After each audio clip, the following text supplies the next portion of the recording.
الحمد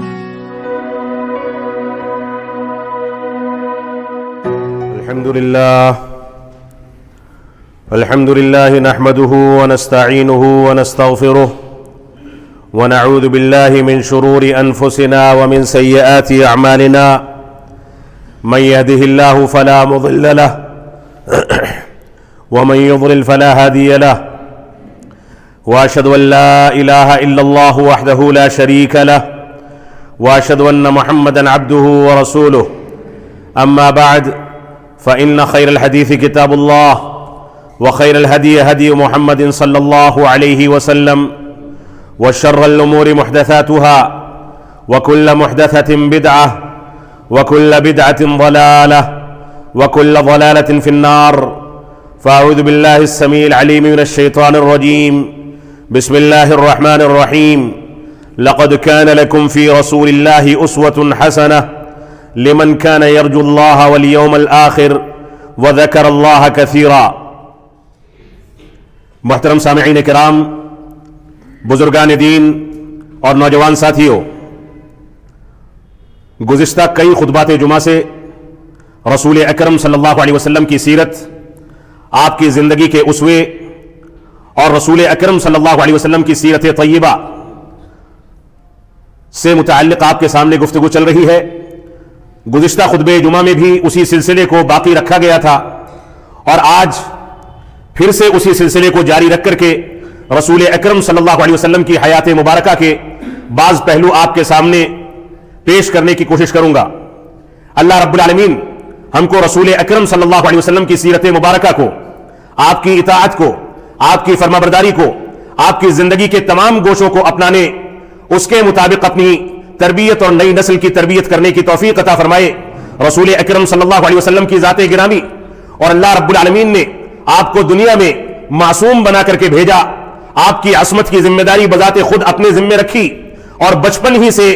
رسول اکرم صلی اللہ علیہ وسلم کی حفاظت کا بندوبست فرمایا۔ ایسی کوئی بھی ذات گرامی، ایسی کوئی بھی شخصیت، کوئی بھی امام، کوئی بھی فقیہ، کوئی بھی محدث دنیا میں نہیں گزرا ہے جو رسول اکرم صلی اللہ علیہ وسلم کی زندگی کے عشر عشیر کو بھی پہنچ سکے۔ رسول اکرم صلی اللہ علیہ وسلم کی زندگی کی پاکیزگی اور پوری زندگی میں رسول اکرم صلی اللہ علیہ وسلم کے لیے اللہ رب العالمین نے جو انتظامات فرمائے، جس طریقے سے رسول اکرم صلی اللہ علیہ وسلم کے لیے خاندان کا انتخاب کیا گیا، آپ کی پیدائش کے لیے دنیا کے عظیم ترین شہر کا انتخاب کیا گیا،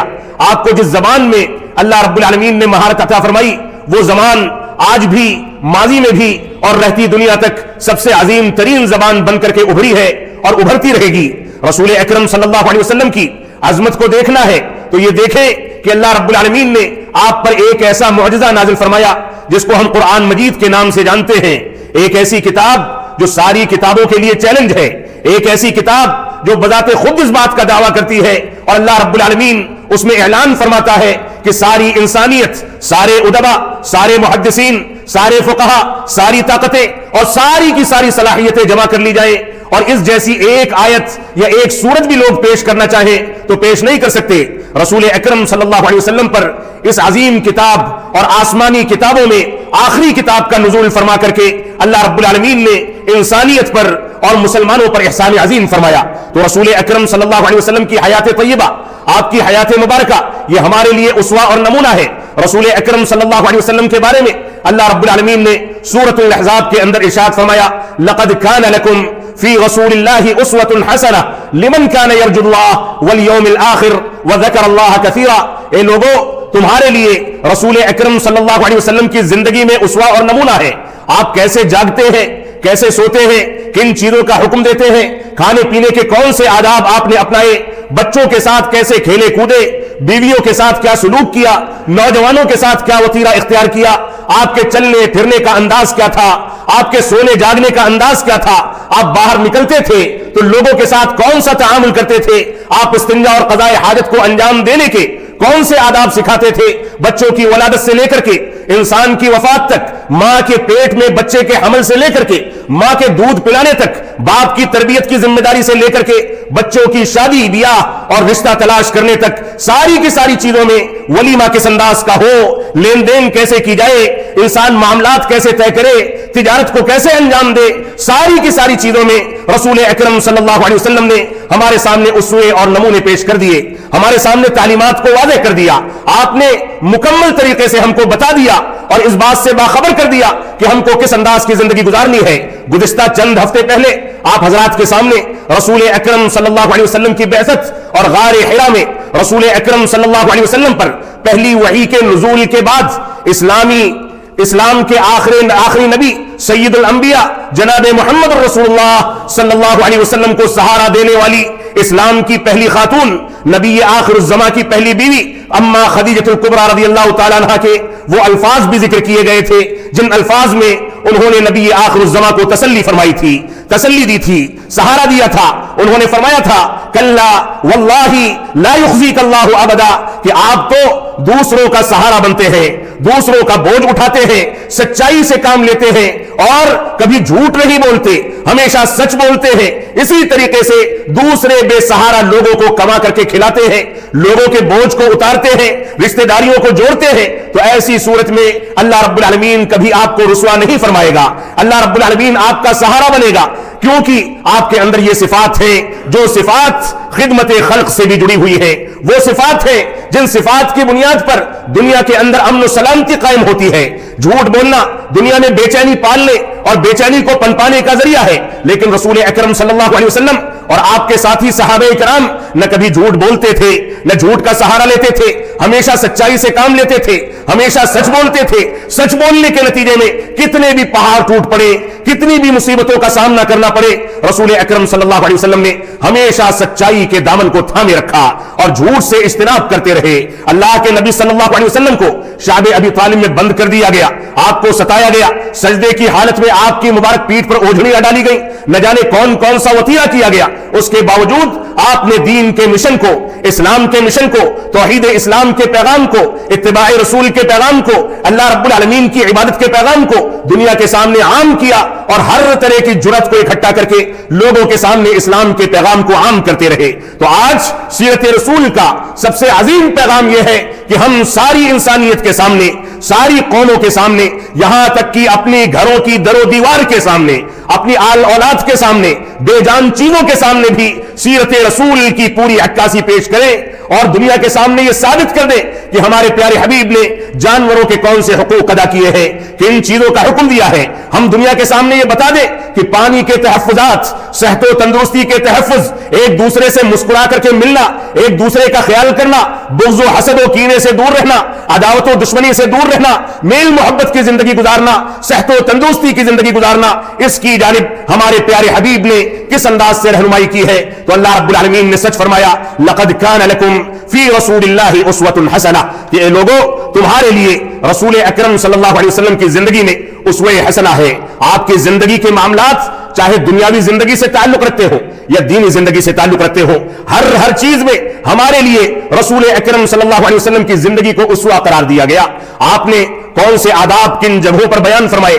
وہ ساری کی ساری چیزیں اللہ کے نبی صلی اللہ علیہ وسلم کا اسوہ اور طریقہ ہے جس کو اپنانا ہماری ذمہ داری ہے۔ آپ دیکھ ڈالیں سیرت رسول کی تعلیمات کو، سنت رسول کی تعلیمات کو، کہ آپ نے ہم کو بیٹھ کر کے پیشاب کرنے کے آداب بتائے، داہنے کروٹ لیٹنے کا حکم دیا، بیٹھ کر کے پانی پینے کا طریقہ سکھایا، کھانے پینے کے آداب بتائے کہ اس میں جلد بازی نہ کی جائے، کھانے سے پہلے بسم اللہ پڑھ لی جائے، کھانے کو آہستہ آہستہ اور چبا کر کے کھایا جائے، اور ساری کی ساری تدابیر بتا کر کے رسول اکرم صلی اللہ علیہ وسلم نے یہ واضح کر دیا کہ آپ کی زندگی ہمارے لیے دنیاوی زندگی میں بھی اسوہ اور نمونہ ہے۔ لیکن افسوس آج مسلمان دنیاوی زندگی میں سیرت رسول کو اپنانے کے بجائے دینی زندگی میں بھی اسوہ رسول اور سیرت رسول کو نکالتا ہوا نظر آتا ہے۔ آج مسلمانوں کے سامنے دوسروں کی تقلید کی اہمیت ہے، دوسروں کے اقوال کی اہمیت ہے، دوسرے ائمہ اور دعات اور فقہاء و محدثین اور ان کے فقہاء اور ان کے ائمہ اور ان کے مفتیان اگر کوئی بات کہہ دے تو وہ بات ان کی سر آنکھوں پر ہوتی ہے، لیکن سیرت رسول، سنت رسول، احادیث صحیحہ کا درس ان کے سامنے دیا جائے تو وہ اس کو نکار دیتے ہیں، اس کے بارے میں یہ کہتے ہیں کہ ہمارے امام ہم سے زیادہ دین کو پہچاننے والے تھے، دین کو سمجھنے والے تھے، اگر انہوں نے ایسا نہیں بتایا تو تم کون ہوتے ہو ایسی صراحت کرنے والے، ایسی وضاحت کرنے والے؟ جبکہ اسلام نے ہمارے لیے اسوہ اور نمونہ کسی امام کی زندگی کو قرار نہیں دیا، اسوہ اور نمونہ رسول اکرم صلی اللہ علیہ وسلم کی زندگی کو قرار دیتے ہوئے اللہ رب العالمین نے فرمایا لمن کان یرجو اللہ والیوم الآخر